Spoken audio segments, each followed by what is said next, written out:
Já decidiu qual que vai ser o investimento do nosso sogro e do nosso chefe? Ah, sim, sim. Não, ela já está pronta. O problema é que eu tô vendo aí o calendário, eu tenho que ajustar que nós estamos indo para os finalmente, né? Graças a Deus. Como assim, graças a Deus? Professor, eu acho que eu e mais um tanto de aluno não aguento mais estudar nesse formato. Ah, mas você nem imagina o quanto que eu sofro com essa modalidade aí. Ter que se adaptar é difícil. Complicado. Aliás, pois é, hoje, na verdade, eu não tenho nada. Eu quero entrar naquela última parte da análise, a tomada de decisão num ambiente de incerteza, né? Mas se fosse aula presencial, hoje seria um dia que eu iria lá para a aula, para a sala, e pediria para vocês aí, ó, imagina aí algum empreendimento aí. Vai chutando valores aí. Ah, um carrinho de pipoca na esquina aí.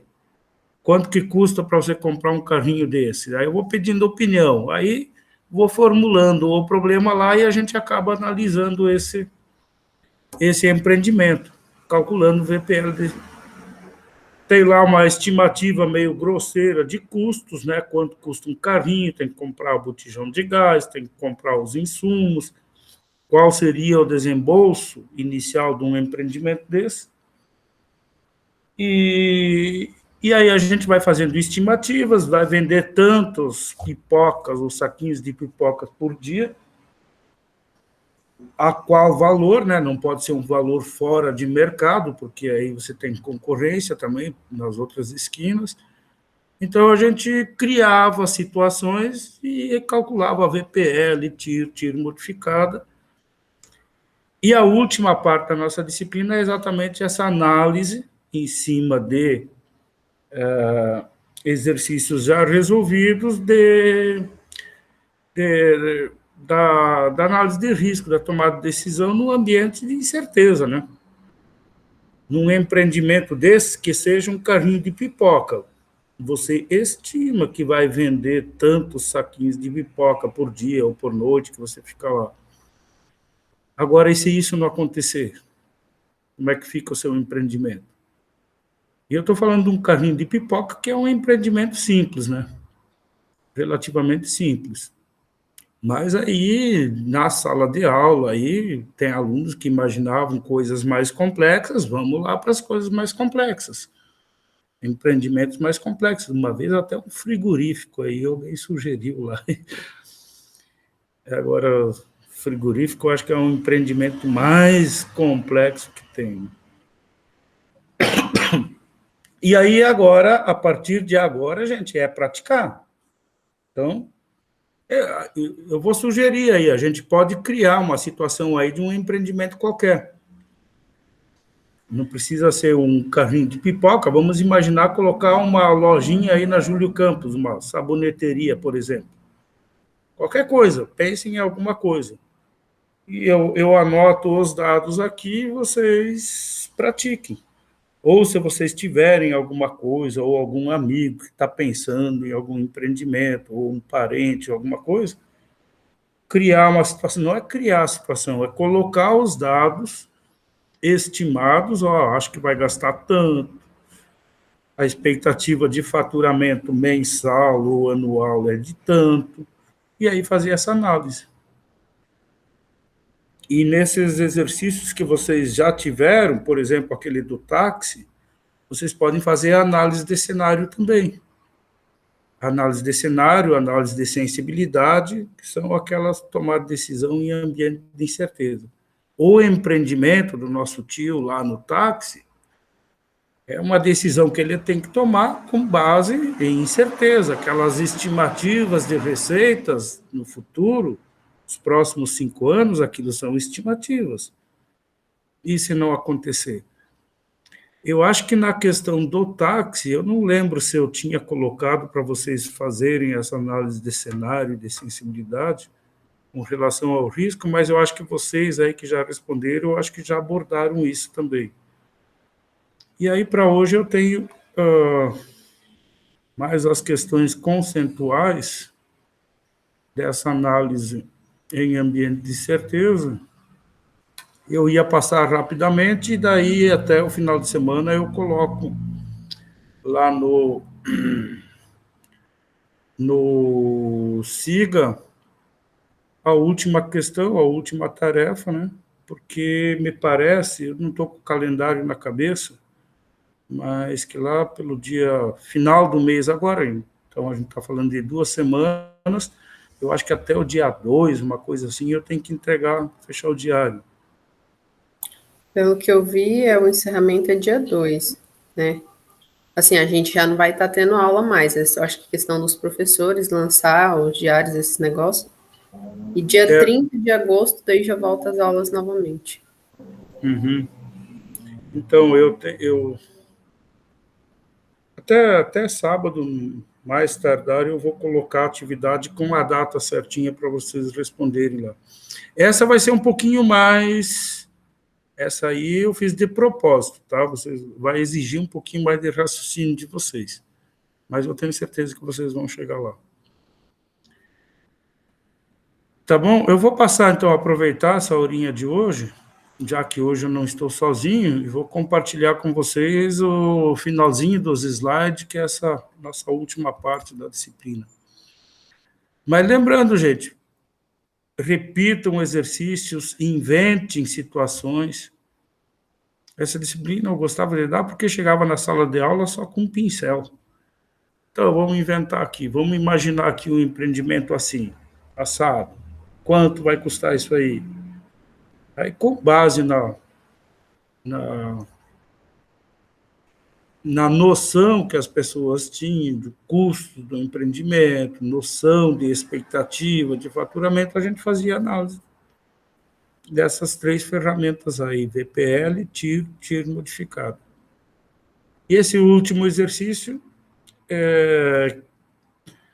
que é uma análise comparativa entre 2 projetos excludentes, e aí vocês vão perceber que eu forcei a situação para dificultar a decisão de vocês e adicionei aí uma questão pessoal ainda, porque um é o chefe e o outro é o sogro ou o futuro sogro, sei lá.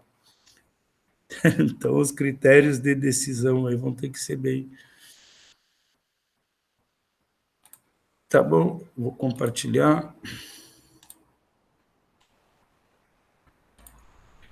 Eu não sei se vocês já leram isso aqui, se vocês já leram esses slides, já avançaram até essa última parte, aí a gente pode passar mais rápido e se ater só às dúvidas, que eu acho que seria mais produtivo do que eu ficar lendo aqui, repetindo para vocês. O que vocês acham? Eu li todos os slides, mas foi bem lá no início da disciplina. Eu ia dizer a mesma coisa. Uhum. Então, acho que até com a sua explicação, se a gente tiver dúvidas, provavelmente vai ser relembrando agora. Isso, aí vocês me interrompam a qualquer momento, que daí eu vou passar rapidamente, então, né? Isso aqui são coisas mais conceituais, tá? Isso aqui são definições, isso aí é tudo tomado da literatura, não é nada meu isso aí. Então, tem aí, ó, fiz aí um esboço, olha que eu resumi em um slide, aí dezenas e dezenas de páginas aí de manuais. Então, a questão da decisão do empreendedor, do empresário, enfim, ela implica lá eu coloco aí 3 aspectos, não significa que se limita a isso, né? Coletar as informações, vamos imaginar uma situação aí, eu gosto muito de armazém de produtores, já que a nossa região aí é do agro, e já que a nossa capacidade estática de armazenamento ela está muito aquém da produção, então, eu gostaria que no futuro todos os produtores tivessem capacidade de armazenagem da produção deles. Ficariam menos à mercê de trades e tal, ter que vender aquele preço imposto por ocasião da safra. Então, tem muitos produtores aí que sofrem em período de safras, de colheitas, porque eles são obrigados a entregar a um preço que é imposto. Então, imagine um armazém, né? Ele tem que coletar as informações necessárias para a construção desse armazém, né? Tipo de maquinário que vai precisar, tem lá aquelas Kepler Weber, aquelas empresas que são especialistas nisso aí. Se ele vai construir um armazém, analisar as consequências disso, né? Ele vai, muito provavelmente, ele vai ter que entrar num financiamento de longo prazo, normalmente são 10, 12 anos, com alguns anos de carência para começar a pagar o principal, mas uma consequência de mais longo prazo é que ele fugiria aí do jugo aí de ter que entregar a safra para determinado armazém, o produto dele, numa determinada época que nem sempre é a mais propícia e nem sempre o preço é o mais propício, segundo as pretensões dele, né? E aí ele tem que escolher a melhor alternativa, né? Tem que tomar essa decisão. Compensa construir um armazém próprio ou não? Mas notem que toda essa decisão que ele vai tomar implica em incertezas, envolvem incertezas de cada uma dessas etapas, né? Que tipo de informação que ele vai ter que coletar, né? Quantas informações? Quais as consequências são relevantes? Será que ele, eventualmente, ele tem aí há décadas ele é cliente de um armazém vizinho à propriedade dele, que nunca causou problema para ele, né? Ou vendeu antecipado, tá? E nunca teve problemas. Então, eventualmente, para ele não é importante ter capacidade de armazenagem. Então, essa é uma questão que ele tem que abordar. Essas consequências, como que ele vai analisar essas consequências em relação ao futuro, dele ter mais liberdade de entregar o produto dele quando os preços estiverem numa situação melhor, né? Como é que ele vai analisar isso se tem incerteza? Vai que ele colhe a soja em fevereiro, estoca ela e vai poder vender em maio, mas em maio os preços estão piores. Então, como vai escolher a melhor alternativa quando existe incerteza no meio do caminho? Essas são só reflexões, tá? Aí uma pergunta em amarelo, aí, como avaliar se a decisão tomada foi boa? Né? Uma decisão que eu tomei lá atrás, como é que eu vou avaliar se foi uma boa decisão? Na sala de aula eu sempre brincava com a história do menino que ia ter que decidir entre casar ou comprar uma bicicleta. É uma decisão difícil que ele tem que tomar, né? Eventualmente, se ele optar pela bicicleta, ele vai estar fazendo ginástica, tá? Vai ficar aí mais bombado, né?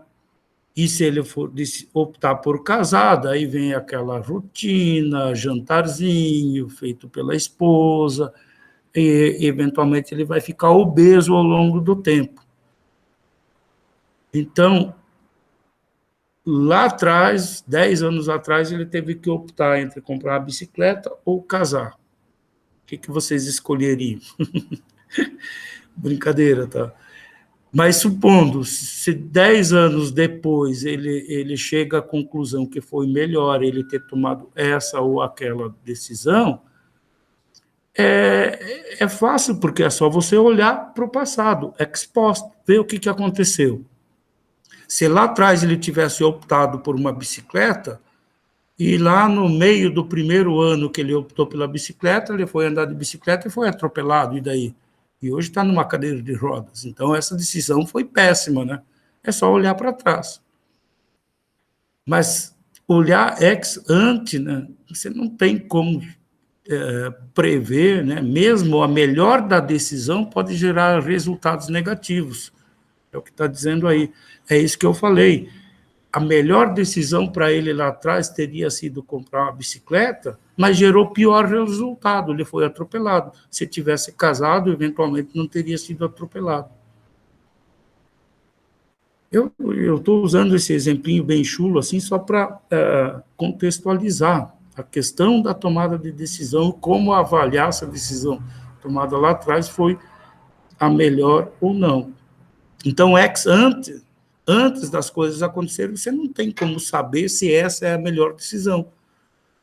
Porque mesmo com todos os elementos para fazer você acreditar que essa é a melhor decisão, ela pode te levar ao pior resultado possível. Tem incerteza no meio do caminho, né? Então, a incerteza aí por decisão, por definição, né, ela já exclui a possibilidade de você prever esse ou aquele resultado. Portanto, incerteza gera risco. Aí, avançando, tem aí as diferenças entre riscos e incertezas, né?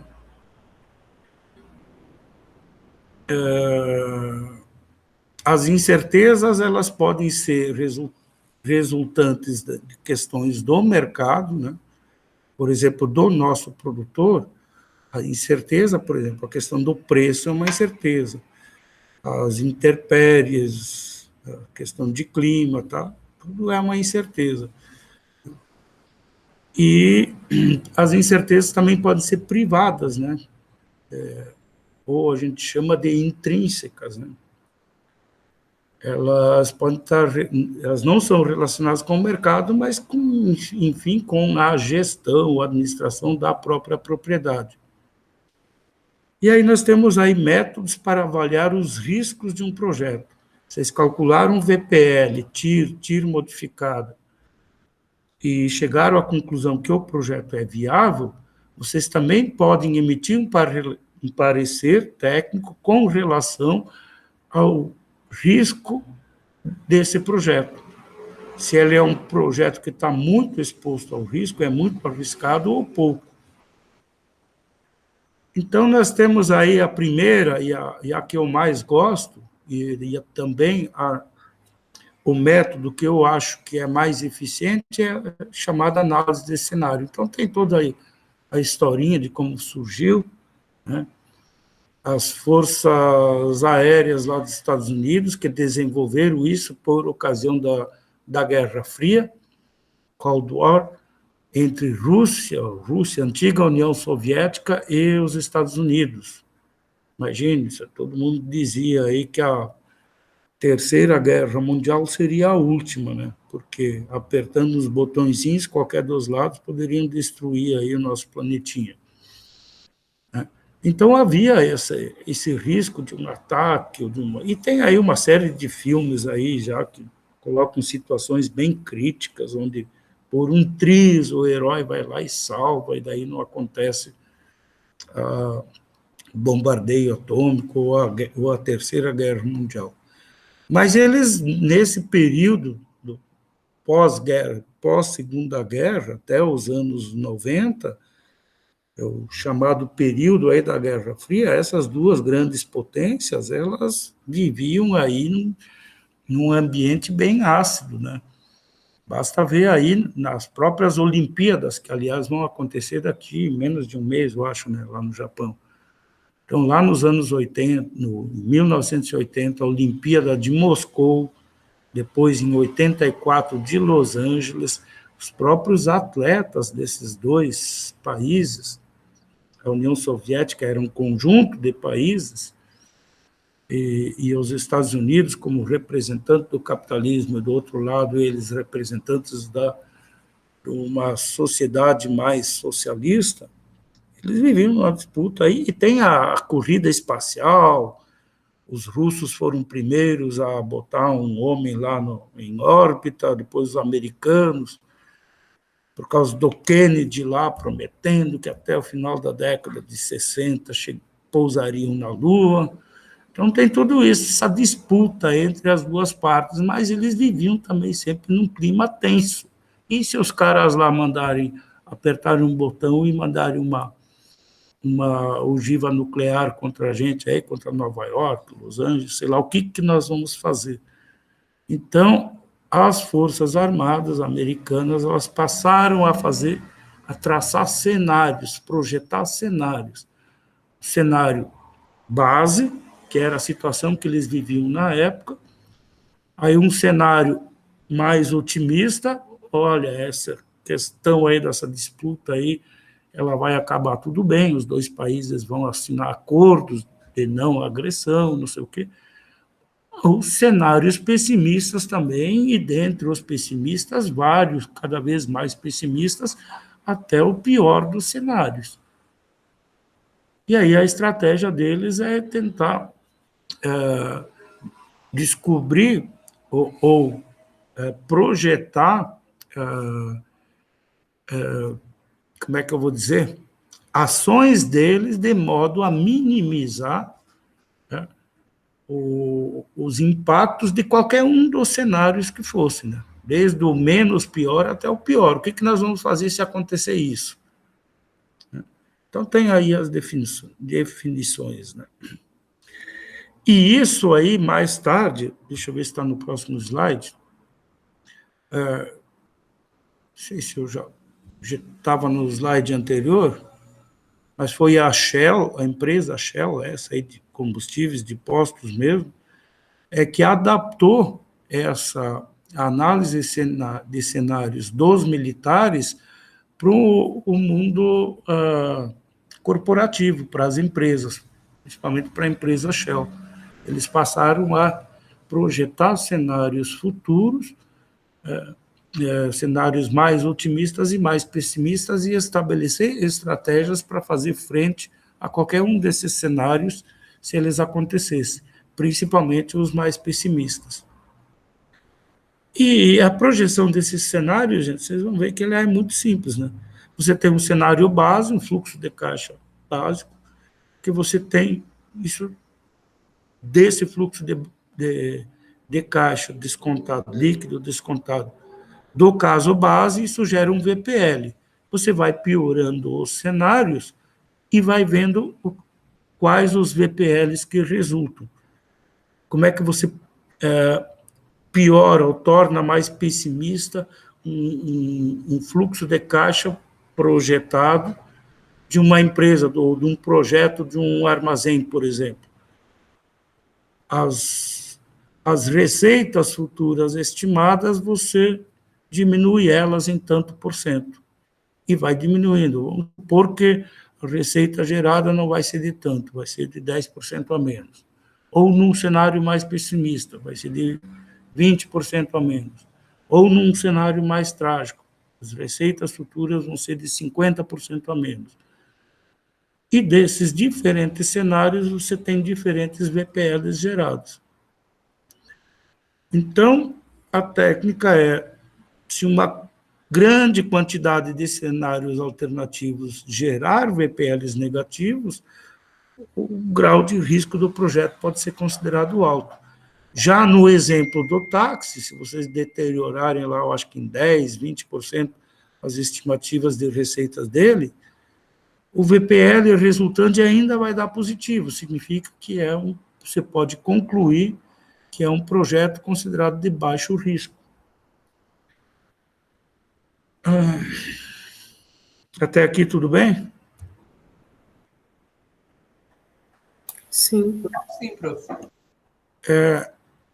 Esse aqui é um exemplo de táxi 2, é que eu fiz um exercício do táxi 2 com outros valores um pouco mais atualizados, só que eu não passei para vocês esse exercício para não se tornar repetitivo, né? Em sala de aula, eu mandava eles praticar o 1 e depois, logo em seguida, dava o 2. Notem aí que o desembolso dele está mais realista agora, ó. Ele vai ter que desembolsar 85 mil, e nessa situação aí, com esses dados, vocês podem praticar isso, o VPL retorna 57 mil, aí, nesse segundo slide aí, as receitas estimadas futuras a cada ano dele, eu diminuí em 25%. Mesmo assim, o VPL retornou positivo ainda. Depois eu baixei elas em 50%, ou seja, só metade das corridas de áreas aí que ele pretendia fazer, ele vai, de fato, fazer. Isso é um cenário muito pessimista, né? E o VPL retornaria 13 mil negativo. Notem que nem é tão negativo, e notem que VPL negativo não é prejuízo, mas sim, simplesmente, 15% não foi alcançado. Então, aí eu faço a conclusão, né, desse táxi 2 aí, que vocês não têm os números, mas os fluxos vocês têm aqui, ó, o fluxo base, ó, vocês têm os dados aí, desembolso 85 mil, tem estimativa de faturar 40 no primeiro, 37, 34, 31, depois vendeu o carro lá, e o último fluxo 80 mil. Vocês também têm a taxa aí, a TMA, vocês podem praticar isso aí. Embora eu não tenha passado, fiquem à vontade para praticar. Então, se for para analisar o risco desse empreendimento, ó, menos 25%, o VPL dá positivo, deteriora as expectativas de receita em 50%, ele dá meio negativo, mas não é prejuízo. Então, eu chego à conclusão que o projeto é viável e de baixíssimo risco.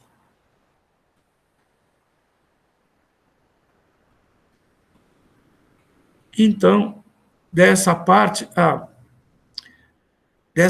é isso que eu coloquei nos slides. Depois tem um outro método que não está nos slides ainda, daí eu posso comentar ele com vocês. Vocês estão vendo alguma coisa agora, não? Ainda não, Pro. Não está aparecendo.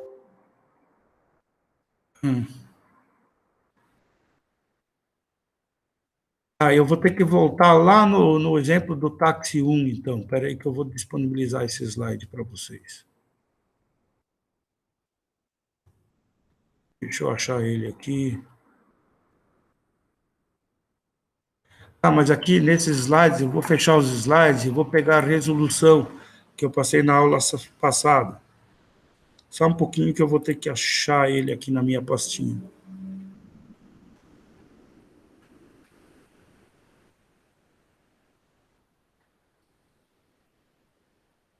Resolução táxi. Cadê?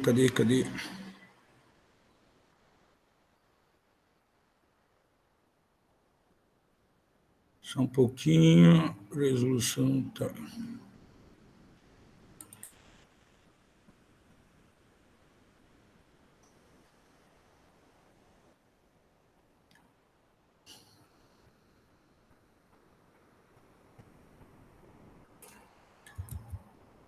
Achei, vou compartilhar com vocês.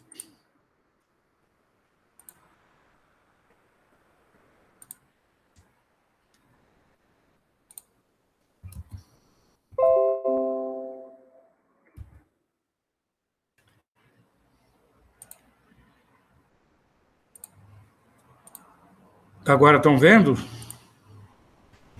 Agora sim, prof. Então tá. Esse é do primeiro exercício do táxi lá, tá? Só que tá meio pequeno isso aí, eu acho que eu vou aumentar. Peraí, eu vou para lá.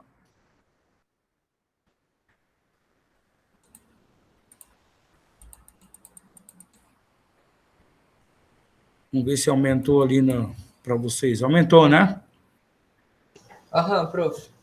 Então, daquela série de informações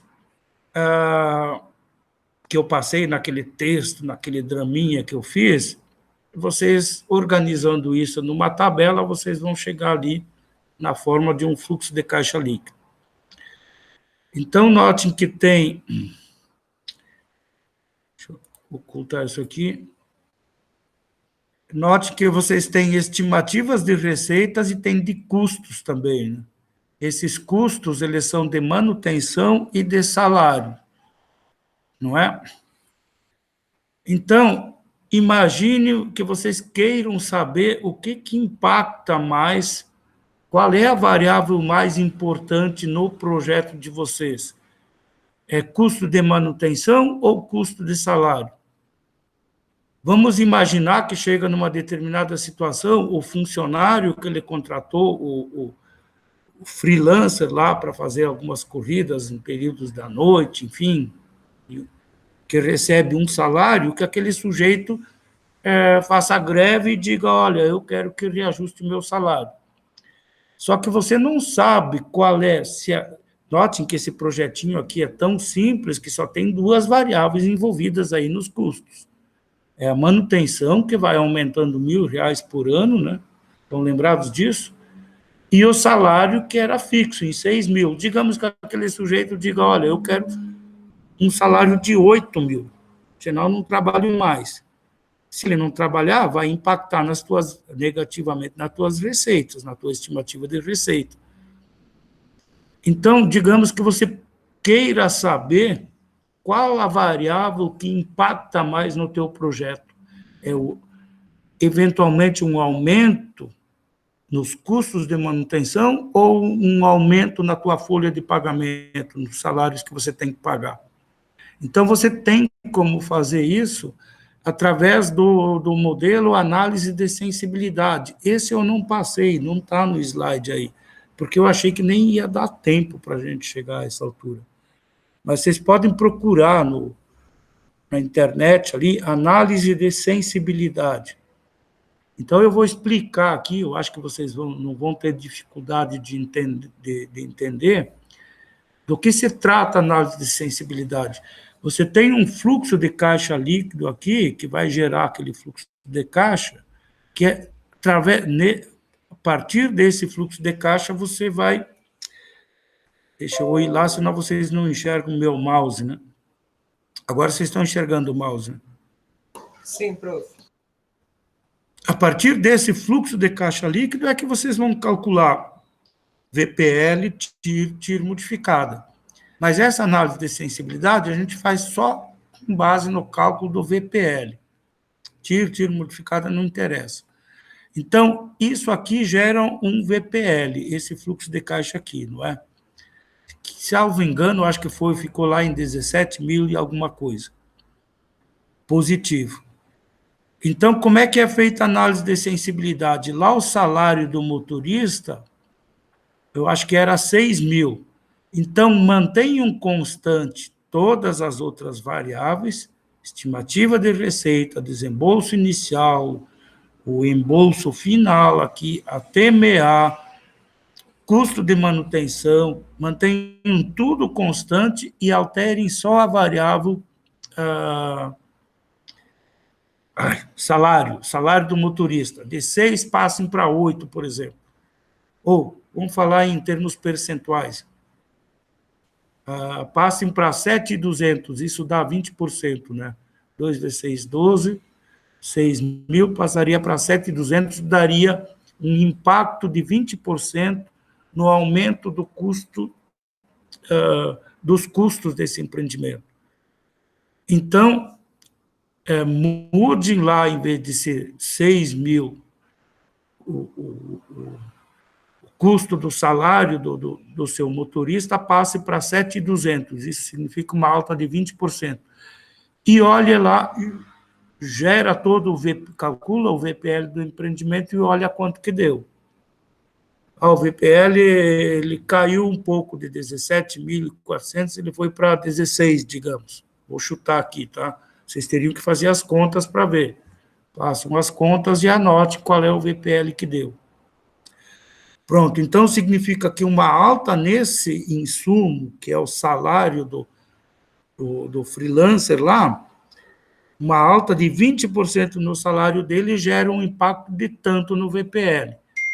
Aí voltem aquele salário do sujeito para os 6 mil inicial, lá. Os 6 mil que, na verdade, é fixo durante todos os 5 anos. E aumentem em 20% o custo de manutenção, que eu não lembro agora de quanto era, mas eu sei que aumentava todo ano, né? Então, aumentem em 20%. Em 20 mil, prof. Oi? O custo de manutenção começava em 6 mil. Aí aumentando depois R$1.000. Ia para 7, depois para 8 e assim por diante, né? Então, aumentem em 20% o custo de manutenção desse fluxo de caixa, isso vai gerar um novo fluxo de caixa líquido e calculem o VPL. Se esse VPL, novo VPL gerado com esses 20% do aumento do custo de produção, for maior do que o VPL calculado com o aumento de 20% só na mão de obra, vocês vão saber que a variável manutenção ela é mais sensível no projeto de vocês, ela causa mais impacto. Então, dessa variável, vocês têm que cuidar mais. E se o sujeito vier pedir um aumento, você sabe que impacta menos no seu VPL, do seu projeto, e aí você negocia com ele. Eventualmente, você não vai dar todo o aumento, mas negocia com menos receio. Agora, você já sabe que a outra variável, qualquer mudancinha nela, ela impacta muito o VPL. Eu não sei se é isso que acontece, porque eu acabei não calculando isso, mas vocês podem fazer. Vocês entenderam o raciocínio, né? Identificar num projeto, por exemplo, um projeto de um armazém, tem uma série de custos envolvidos aí, né?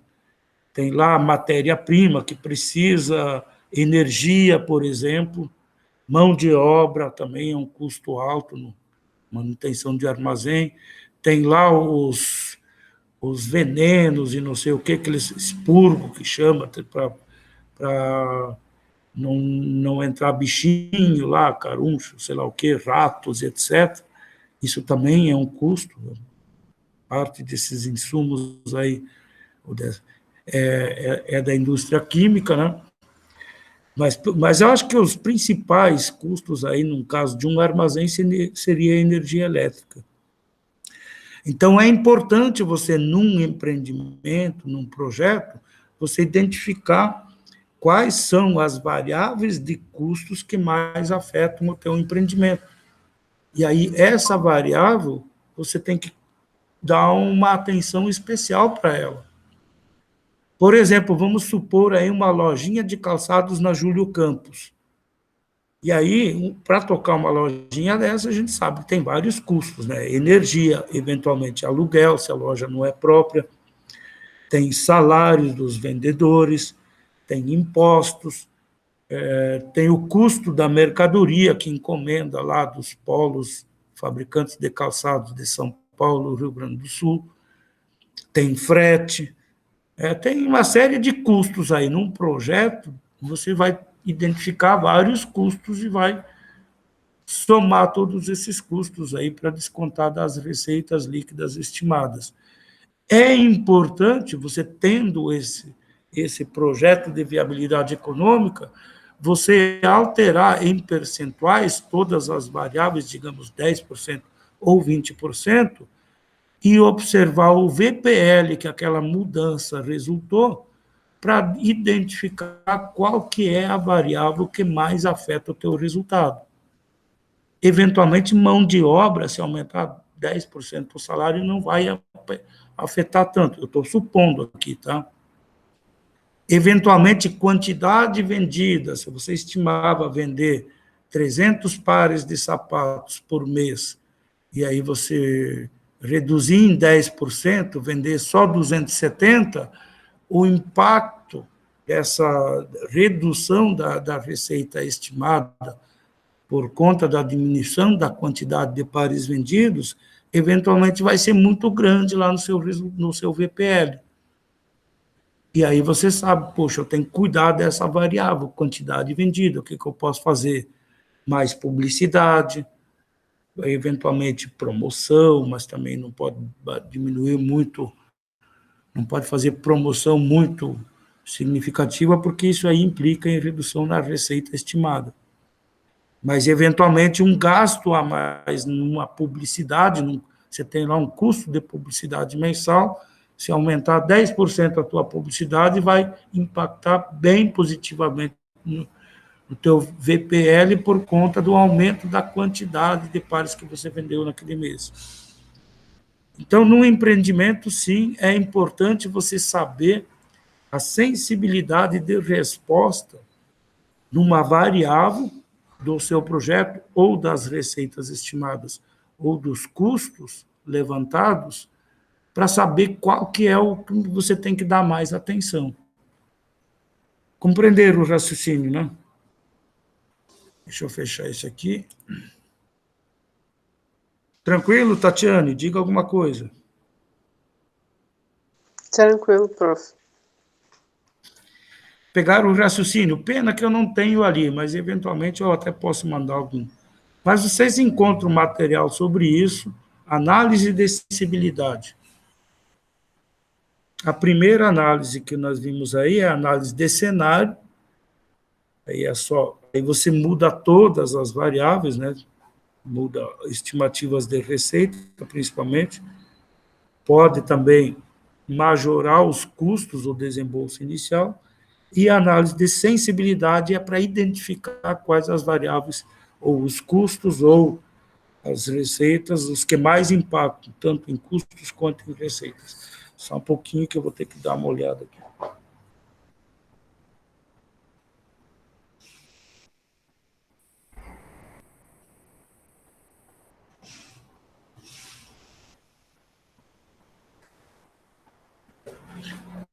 Um caminhão grandão fazendo uma manobra aí na minha rua aí.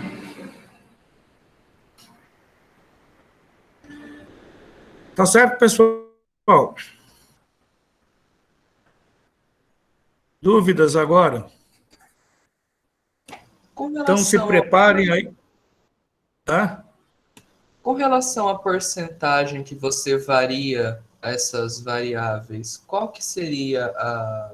É a gente que escolhe? Isso. É porque cada projeto tem a sua característica própria, né?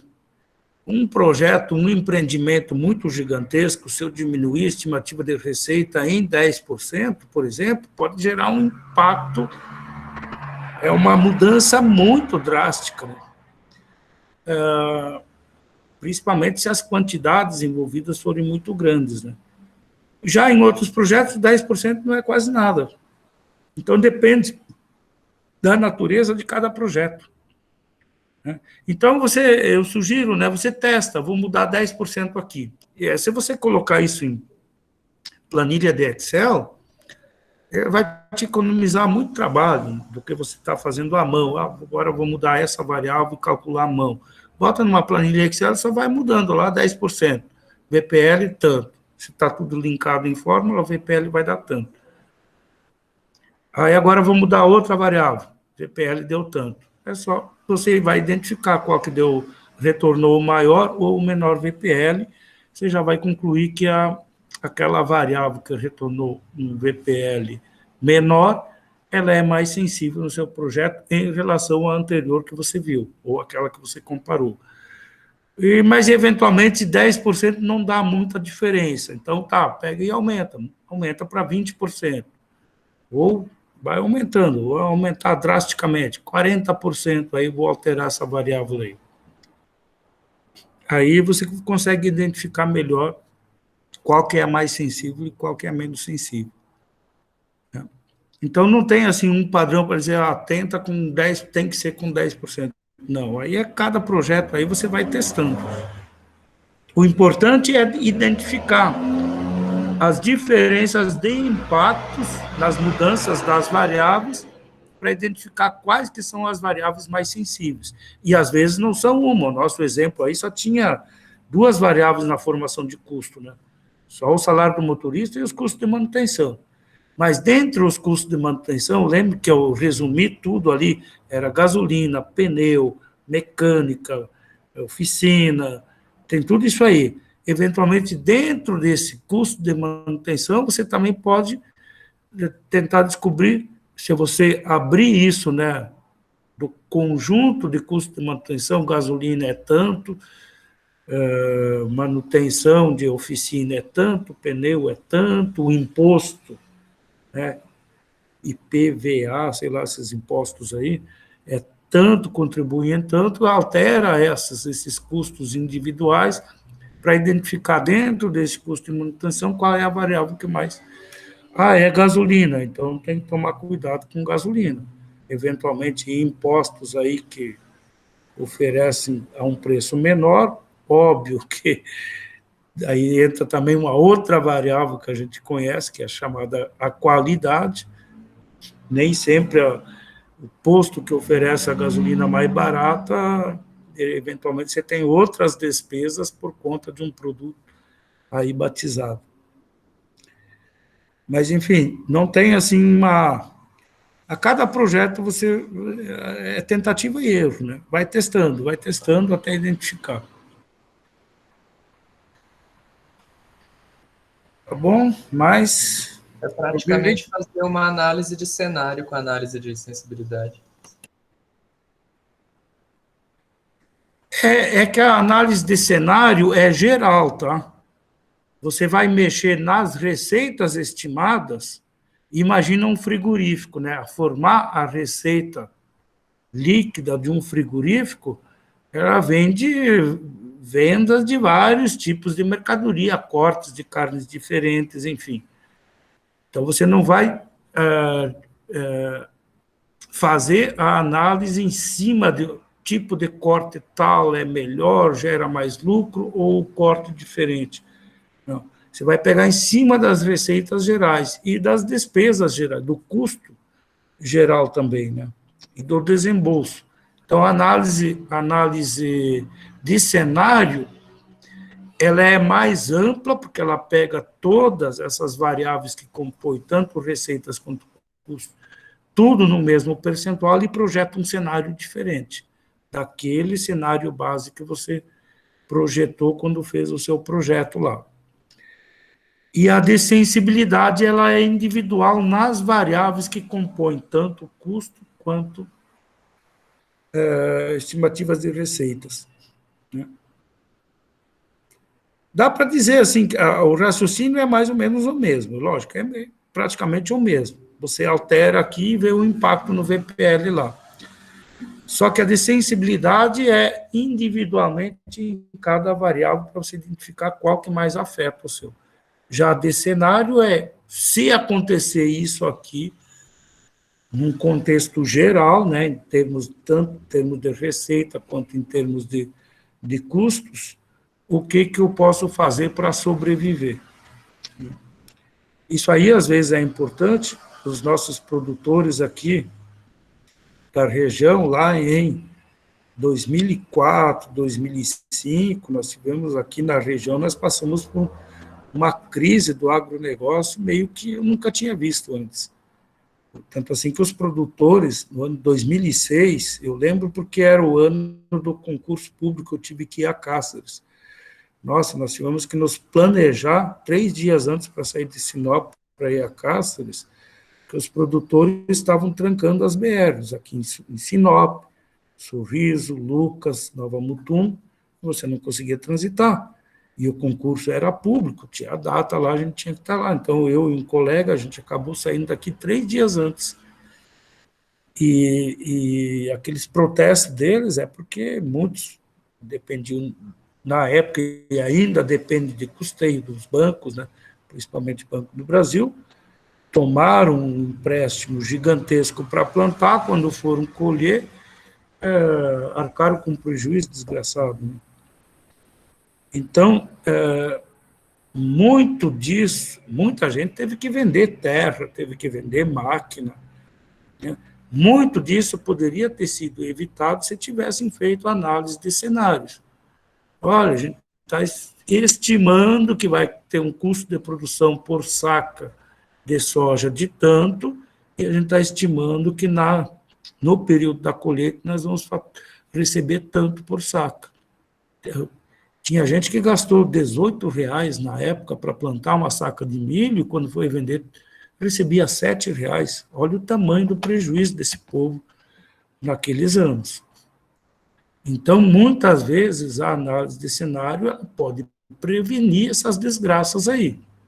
É o que diz lá nos conceitos, né? Não é uma tentativa de adivinhar o futuro, mas é uma tentativa de, em acontecendo cenários mais pessimistas, você ter alternativas de modo a que consiga, pelo menos, sobreviver na atividade,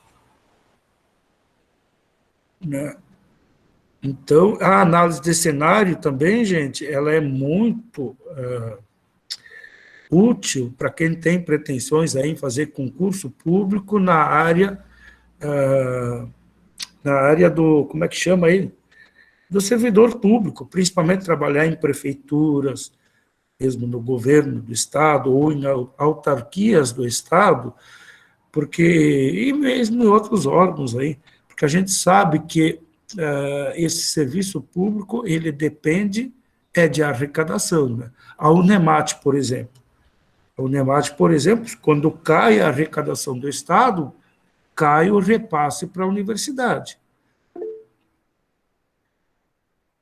Ai, não sei, Tatiana. A Tatiana está dizendo que tá ruim a ligação. Eu estou conseguindo ouvir, prof. Mas pode ser, eu não sei. Você também está com dificuldade? Eu estou conseguindo ouvir bem. Pois é, talvez seja a internet, Talvez Tatiana. seja a minha internet. Eu estou te ouvindo bem, Tati. Tava cortando muito, eu não entendi quase nada, mas depois eu assisto a aula novamente. Ah, tá, legal. Então, só para concluir, o serviço público, por exemplo, os órgãos públicos, polícia, a questão da saúde, do Estado, da educação, e aí envolve a nossa Unemat, eu já fui várias vezes coordenador de curso, a gente tem que fazer aí planejamento de 5 anos, o planejamento de um ano para o outro, e muitas vezes isso envolve investimento. Tem que fazer uma melhoria, trocar, sei lá, carteiras de sala de aula, ou data shows. Isso implica em desembolso, implica em disponibilidade de recurso. E a gente estima, de acordo com os repasses passados, dos anos passados, do Estado para a Unemat, que o repasse vai ser de tanto. Mas e se não acontecer isso?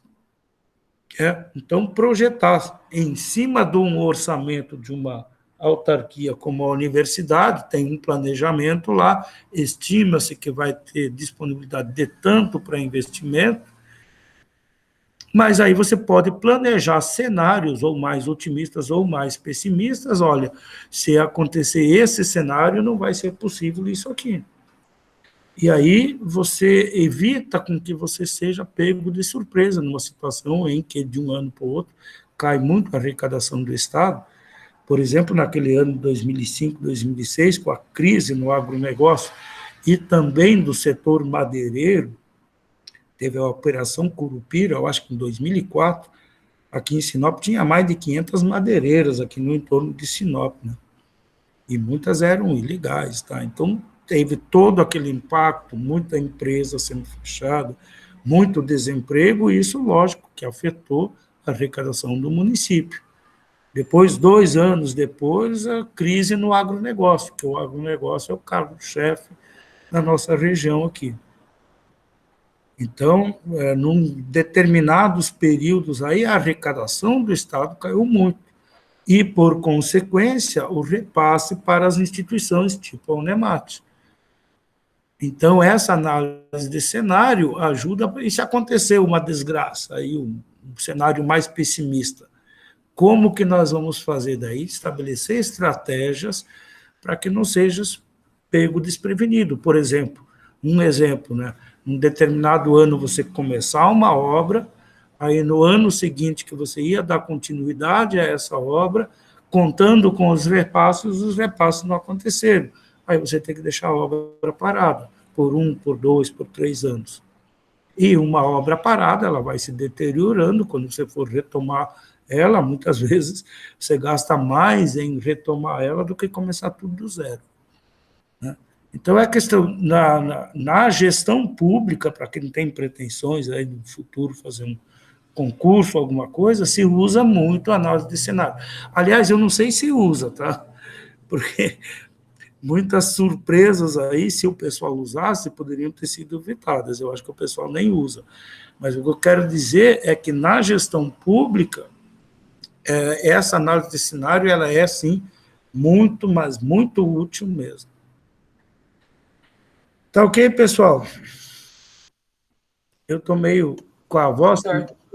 Estou com a voz meio assim também, porque estou desde manhã cedo com outras turmas aí, então só falar. Chega uma hora que a voz E esse clima está bem seco agora, nessa época, né? Ok, então, fica combinado, acho que até nos... mais tardar sábado, mas quero ver se amanhã mesmo eu já disponibilizo lá no SIGA a última atividade, tá? A última tarefa. E eu tenho certeza aí que vocês vão dar conta. Pelo menos vocês dois que estão participando. Os demais que dizem que assistem essas aulas depois, aí eu não sei. Tá certo? Qualquer dúvida a gente manda mensagem no WhatsApp. Isso. Pode me acionar aí. Já vou desejando aí, como é quinta ainda, mas já está quase sextando. Então, tenha um bom final de semana, bons estudos aí, fiquem bem. Eu vou parar a gravação. Cadê?